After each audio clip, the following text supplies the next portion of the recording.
today's video, I wanted to talk about getting feedback as a student teacher, or what I like to call methods, where it's like you're not really a teacher, you're not really a student teacher, but you're teaching lessons in classrooms. Like for me, I had to do 60 hours in a classroom, and I taught 2 lessons. So I'm still new to the student teaching. I've only been teaching 1 lesson a day for a week, so I don't really have much feedback that I've gotten yet. So most of this is really from my other classroom experience and not really my student teaching. But I wanted to share feedback that I've gotten because I feel like as teachers, especially like student teachers, we don't know what we're doing, but we expect to do a lesson, and then we expect everyone to say, oh, great job, and then like not give any feedback. And maybe that's just me, but and then I get feedback and I feel kind of disappointed in myself and I feel sad. But that's why we're student teaching. That's why I am required to teach so many lessons and get all of this feedback, because I'm not supposed to be perfect. I'm supposed to make mistakes, and this will help me grow as an educator for my future classroom. So I want to share 3 things that are positive and negative feedback that I've gotten. I don't really want to say positive and negative, things that I do well and things I can work on. So I want to start on things that I can work on. I'm really bad at differentiating. I am amazing at writing my lesson plans, right? This student has this accommodation, so I am going to print it out. I am going to make it big print. I'm going to use more pictures. I'm going to create a different lesson, a different paper for them. All of these accommodations that I am supposed to give, an ESL student, a dysgraphia friend, a dyslexia friend. I'm really great at making lesson plans for them, but when it comes to the actual lesson, somehow it just slips my mind.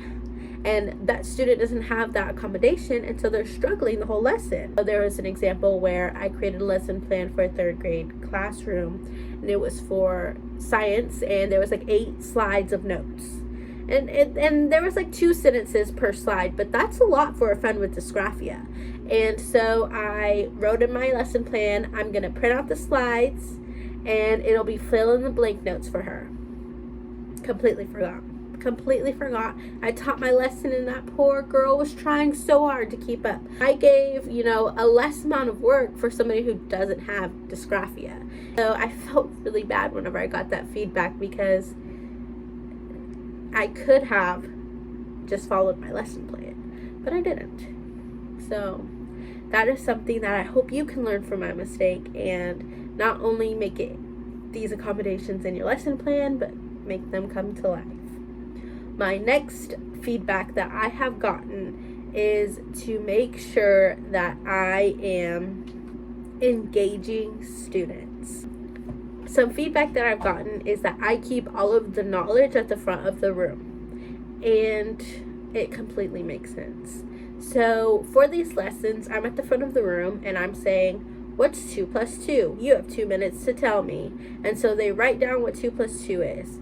And then I say, okay, now we're going to go over it. And I do the problem. What is 2 plus 2? Well, here's 2. Here's 2. 2 plus 2. 1, 2, 3, 4. Our answer is 4.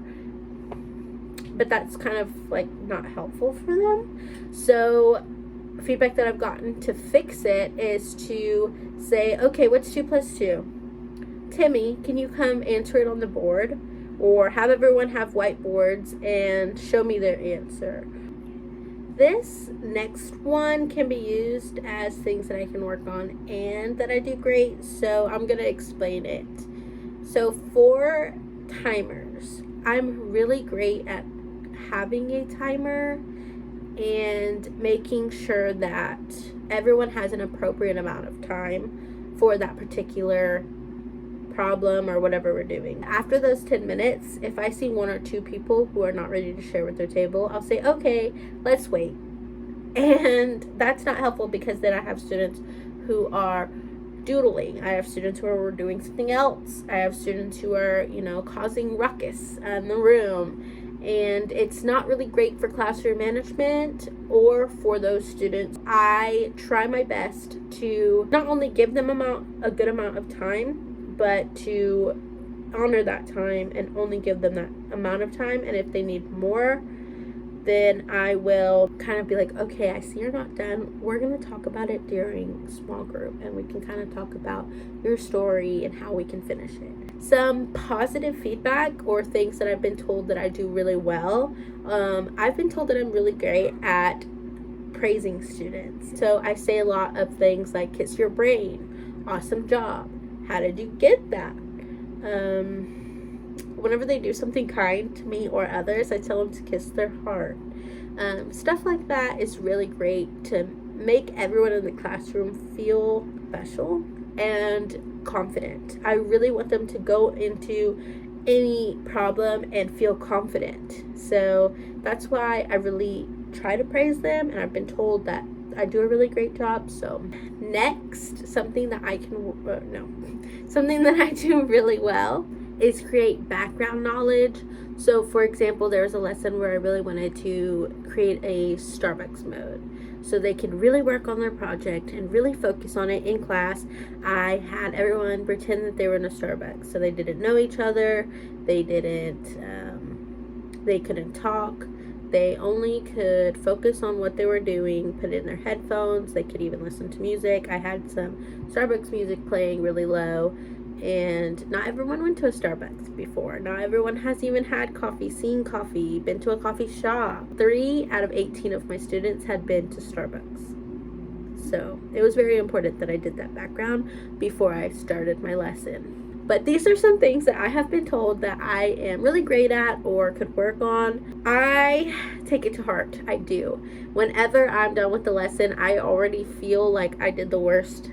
And so whenever I get that feedback on things that I can work on, I just feel low. And it's important to remember, and I remind myself every time, that we're not supposed to be perfect. That's why we're student teachers and not actual teachers. That's why we are in college, to become better teachers and learn from this experience. Every time I get feedback, I just try to learn from it and try to do my best. So I hope this helped you, and I will see you in my next video. Bye.